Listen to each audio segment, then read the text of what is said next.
قیامت کا دن اتنا بڑا دن، اتنا بڑا دن کہ میں حدیث مبارکہ کی روشنی میں آپ کو سمجھاؤں کہ قرآن کہتا ہے یوم یقوم الناس لرب العالمین، قیامت کے دن لوگوں کو اپنے اللہ کی بارگاہ کے اندر اپنے رب کی بارگاہ میں کھڑا ہونا پڑے گا۔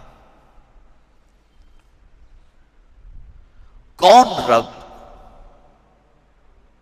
جس سے کوئی چیز ہماری چھپی نہیں ہے،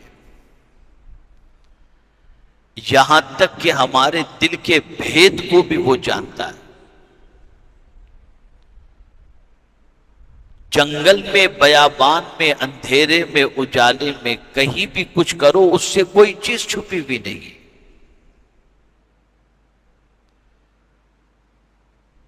اس اللہ کی بارگاہ میں کھڑا ہونا ہے۔ اب میں آپ کو حدیث کی روشنی میں سمجھاؤں۔ کنز العمال کی ایک حدیث ہے، ایک صحابی حضور صلی اللہ علیہ وسلم کی بارگاہ میں حاضر آئے تو آقا کریم صلی اللہ علیہ وسلم نے دیکھا کہ ایک دم تھکے تھکے اترا ہوا چہرہ، زرد چہرہ۔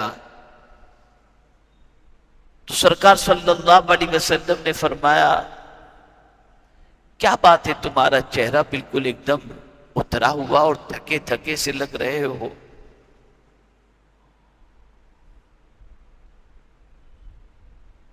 تو کہنے لگے یا رسول اللہ صلی اللہ تعالی علیہ وسلم، میرا اونٹ جو ہے وہ گم ہو گیا تھا اور میں اس کی تلاش میں نکلا،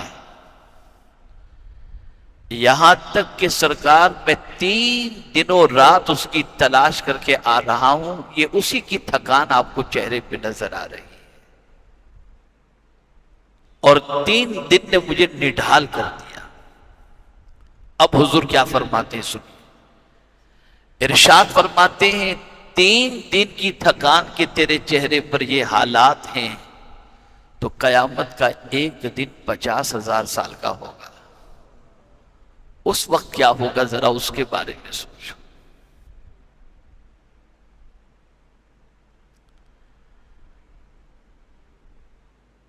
آپ ذرا اندازہ لگائیے، اللہ کا فضل، اس کے حبیب صلی اللہ علیہ وسلم کا کرم ہے، میرا روزانہ کہیں نہ کہیں سفر رہتا ہے۔ ابھی بھی سفر ہی سے، ایک لمبے سفر سے واپس ہوا ہوں، جمعہ سے پہلے یہیں آ گیا تھا۔ ہم جانتے ہیں کہ سفر کیا چیز ہوتی ہے، توڑ ڈالتی ہے سفر انسان۔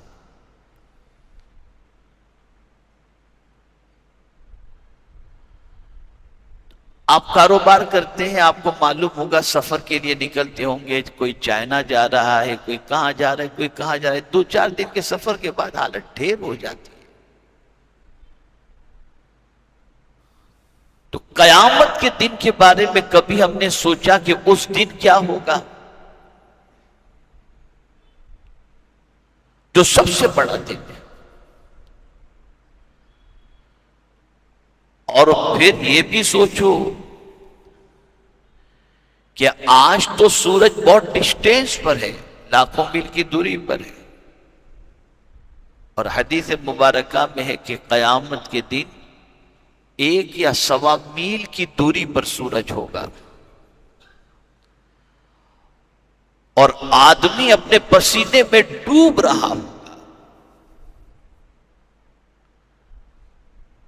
اور چاہے گا کہ جلدی سے حساب ہو جائے، چھٹکارا ہو، یا تو اس بار یا تو اس بار، جلدی حساب ہو جائے اس کا۔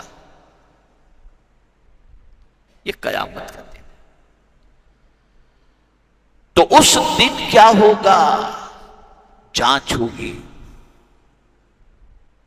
اعمال کی جانچ ہوگی۔ بڑی پیاری بات کہنے والے نے کہی، غالباً حضور صلی اللہ علیہ وسلم ہی کا ارشاد ہے یا کوئی قول ہے کسی صحابی کا یا بزرگ کا، کہ آج عمل ہے، حساب نہیں۔ آج آپ سے کوئی حساب نہیں لے رہا، نہ کوئی مولوی صاحب آپ سے حساب لے رہے، نہ امام صاحب لے رہے، نہ مفتی صاحب لے رہے کہ کیا کیا آج کے دن، لے رہا ہے کوئی حساب؟ آپ کے جیب میں آتا ہے سب کچھ کر۔ اور قیامت کے دن کیا ہوگا؟ عمل نہیں ہوگا، حساب ہوگا۔ قیامت کے دن آدمی کہے کہ مولا مجھے مہلت دے، کچھ نیک عمل کر، تو نہیں، تجھے زندگی دے دی گئی تھی، آج تو حساب دے تو کیا کر کے آیا ہے۔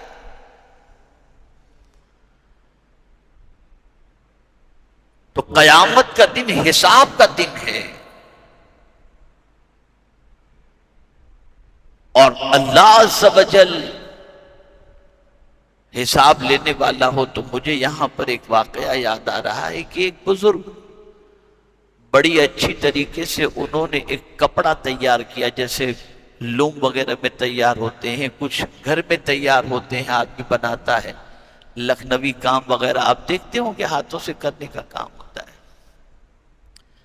ایک بزرگ نے بڑا اچھا کپڑا تیار کیا، اور ان کو یقین تھا کہ بھئی یہ کپڑا اگر بیپاری کو بیچوں گا تو اچھی قیمت ملے گی۔ تیار کر کے بہت سوار دھوار کر کے اچھا بنا کر کے تیار کر کے لے کر کے گئے۔ بیپاری بڑا مضبوط تھا، تجربہ کار تھا، اس نے جیسے ہی کپڑا ہاتھ میں لیا تو کہنے لگا بابا یہ دھاگے کا کمبینیشن ہے نا، یہ صحیح نہیں ہے، یہ کلر ادھر نہیں ہونا چاہیے، یہ کلر ادھر نہیں ہونا چاہیے، یہ کپڑا، یہ دھاگا، یہ سب ہے۔ تو بابا رونے لگے، بہت رونے لگے۔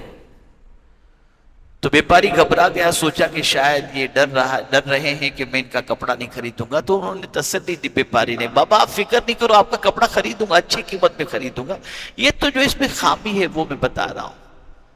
کہا تو خرید کے نہ خرید، مجھے اس کی پرواہ نہیں، اور نہ میں اس لیے رو رہا ہوں کہ تو خریدے گا کہ نہیں خریدے گا، میں تو اس لیے رو رہا ہوں کہ میرا کپڑا میں نے تو بنایا تھا تو مجھے تو یقین تھا کہ بہت اچھا بنا ہے، لیکن جانچنے والا تیرے جیسا تھا تو دنیا بھر کے عیب نکال دیا۔ نیکی بہت کر رہا ہوں، جانچنے والا خدا ہے، پتہ نہیں وہ میری نیکی کو قبول بھی کرے گا یا منہ پہ مار دے گا، مجھے نہیں معلوم، مجھے اس تصور نے رلا دیا۔ ڈرو اس دن سے، جو جی میں آئے نہ کرو، سب کا جواب دینا ہے۔ ذرے برابر بھی، اگر ذرہ برابر بھی کچھ کیا ہے اس کا بھی جواب دینا ہے۔ نیکی کیے تو اچھا ہے، برا کیے تو اللہ خیر فرمائے۔ اب جو سمجھانے جا رہا ہوں اس کو سمجھیے۔ جب ذہنی طور پر آپ تیار ہو چکے، اس لیے کہ موضوع اتنا وسیع ہے کہ میں جمعہ کے مختصر سے وقت میں اس کو سمجھا نہیں سکوں گا، تو سرسری طور پر آپ کے ذہن میں یہ بات آ گئی کہ قیامت کا دن سخت ترین دن ہوگا اور وہاں حساب دینا ہے۔ تو اب یہ مجھے بتائیے کہ ہمارا عمل جس کے بارے میں ہم کانفیڈنس کے ساتھ نہیں کہہ سکتے کہ یہ عمل قبول بھی ہے کہ نہیں، کر رہے ہیں، اللہ کے فضل سے امید رکھ کر کے بیٹھے ہوئے، تو پھر قیامت میں کون ہے جو ہماری دستگیری کرے گا؟ آج میں آپ سے ایک سوال پوچھتا ہوں، بلڈر ہو تو کارپوریٹر سے تعلق، اس سے تعلق، اس سے تعلق، کہ کام رکے نہیں، چل جائے۔ بڑا کام کاج ہے تو منسٹر سے تعلق، اور آدمی مائنڈ بناتا ہے کہ کہیں گاڑی اٹکے تو فلاں سے اپنا تعلق ہو تو دقت نہ ہو، اس سے تعلق بنا کے رکھو یار، یہ مصیبت میں کام آتا ہے، اس کی پہنچ بڑی لمبی ہے۔ سوال پوچھتا ہوں، ایسا آدمی کرتا ہے کہ نہیں کرتا؟ بھئی جواب دیجیے آپ میری بھائی، کرتا ہے؟ جس کی پہنچ بڑی لمبی ہو نا، آدمی اس سے بات بنا کے رکھتا ہے، تعلق بنا کے رکھتا ہے کہ یار اس سے تعلقات بنا کے رکھو، کبھی بھی کام پڑ سکتا ہے۔ اور یہ بھی ضروری نہیں کہ جس پر آپ نے بھروسہ کیا ہے وہ مصیبت میں آپ کے کام آئے بھی، یہ بھی ضروری نہیں۔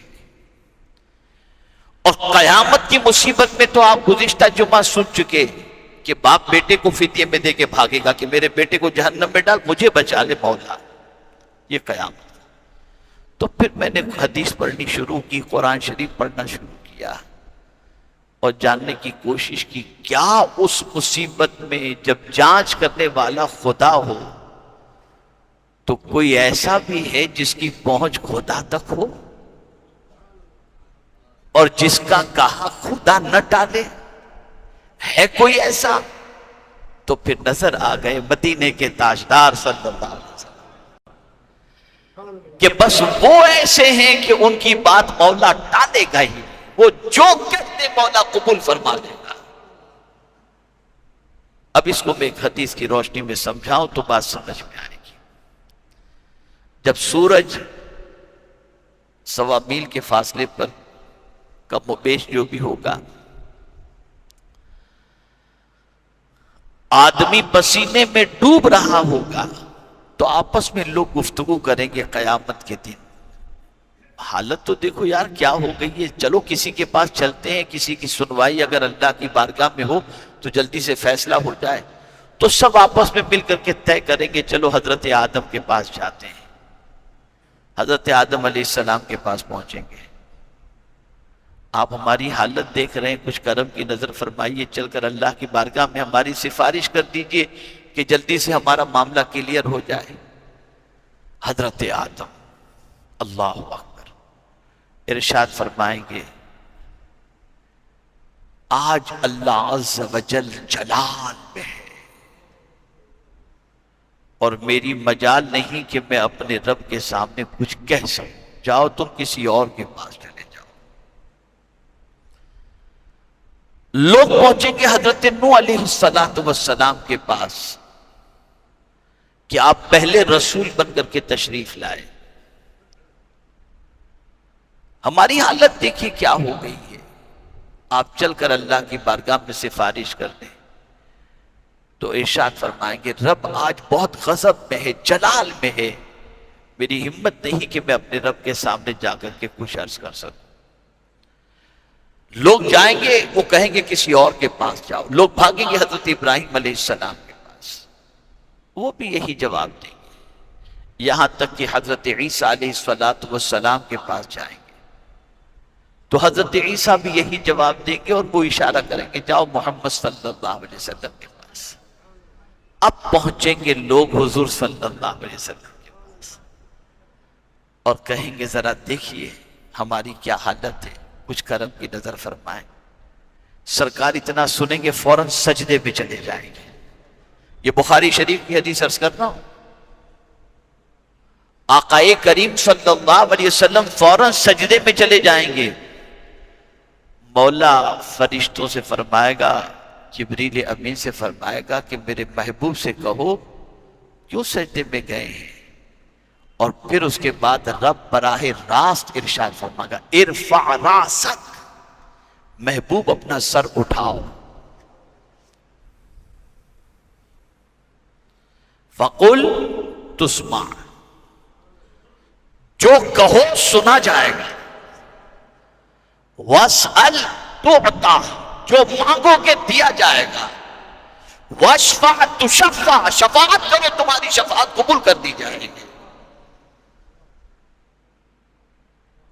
تو پھر رب ارشاد فرمائے گا، محبوب سرکار سر اٹھائیں گے، رب فرمائے گا تمہیں اختیار دیا جا رہا ہے، چاہو تو آدھی امت کو جنت میں لے لو، چاہو تو شفاعت کا عزم دیتا ہوں یہ قبول کر لو، دونوں میں سے جسے چاہو تم اختیار کر لو۔ حدیث مبارکہ میں ہے آقا کریم صلی اللہ علیہ وسلم شفاعت قبول کر لیں گے، اور اس کی وجہ خود حضور صلی اللہ علیہ وسلم بیان فرماتے ہیں کہ وجہ یہ ہے کہ آدھی امت کی بخشش اس سے زیادہ وسعت شفاعت کے اندر ہے کہ شفاعت میں جتنوں کی چاہوں گا شفاعت کروں گا، اور سن لو میں اس وقت تک راضی ہو ہی نہیں سکتا جب تک کہ میرا ایک امتی بھی جہنم میں ہے۔ اب میں آپ سے ایک سوال پوچھنا چاہتا ہوں، جب قیامت میں ماں کام نہیں آئے گی، باپ کام نہیں آئے گا، بیٹا کام نہیں آئے گا، دوست کام نہیں آئے گا، رشتہ دار کام نہیں آئے گا، کوئی بھی مکتبہ فکر کا مولوی یہ نہیں کہہ سکتا کہ کل بروز قیامت مدینے کے تاجدار کام نہیں آئیں گے۔ یقیناً حضور کی سنوائی ہوگی، حضور صلی اللہ علیہ وسلم کی شفاعت اللہ عز و جل قبول فرمائے گا، تو میں آپ سے پوچھنا چاہتا ہوں اس رسول سے ہم نے کتنا تعلق اپنا بنا کے رکھا؟ کبھی خیال آیا کہ ذرا حضور سے بھی اپنا تعلق بنائیں؟ سب سے تعلق بنانے کے لیے رشوت دیتے ہو، تحفے بھیجتے ہو، ہدیے بھیجتے ہو، چاپلوسی کرتے ہیں، سب کچھ کرتے ہیں، یہ کام آئے گا، لیکن میرے حضور کے لیے ہم کچھ نہیں کرتے۔ جو اس وقت ہمیں کام آئیں گے جب کوئی کام آنے والا نہیں ہوگا، اس وقت حضور کام آئیں گے۔